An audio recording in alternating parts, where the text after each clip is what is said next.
మరి ఇంత కష్టపడి ఎందుకెళ్తున్నారు, అందులో స్పేస్లో ఎందుకుంటున్నారు ఎందుకుంటున్నారు అంటే తెలుసుకోవడానికి. వీళ్ళు ఇక్కడ ఉన్న స్పేస్ స్టేషన్ పేరేంటి? ISS, international space system. మరి అక్కడ ఏం తెలుసుకుంటారు? ఎర్త్ ఏంటి, క్లైమేట్ ఎలా చేంజెస్ అవుతున్నాయి, క్లైమేట్ అంటే వాతావరణం, వెదర్ రిపోర్ట్స్ కానీ, గ్లోబల్ చేంజెస్ కానీ, ఇవన్నీ మనం ఫేస్ చేయాలి. ఛాలెంజెస్ అన్నీ, గ్లోబల్ ఛాలెంజెస్ ఉంటాయి కదా, అవన్నీ ఫేస్ చేయాలంటే వాతావరణంలో ఏమేమి జరగబోతుంది అనేది వీళ్ళు రీసెర్చ్ చేస్తారనమాట. ఇంకా సోలార్ సిస్టమ్ ఎలా ఉంది, గెలాక్సీ ఎట్లా ఉన్నాయి, ఆరిజిన్ ఆఫ్ ద యూనివర్స్ అంటే విశ్వం యొక్క పుట్టుక అసలు ఎట్లా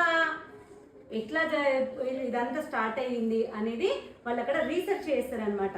ఇదంతా అబ్జర్వేషన్ చేసి మానిటరింగ్ చేస్తూ ఉంటూ రీసెర్చ్ చేస్తూ ఉంటారనమాట. వాళ్ళు ప్రాణాలకు సైతం తెగించి వెళ్ళాల్సి వస్తుంది. ఎందుకంటే వాళ్ళు ల్యాండ్ అయ్యే వరకు ప్రాణులతో ఉండమా అనేది కూడా వాళ్ళకు కూడా తెలియదు అనమాట. అంత సాహసమైన పని అనమాట ఇది.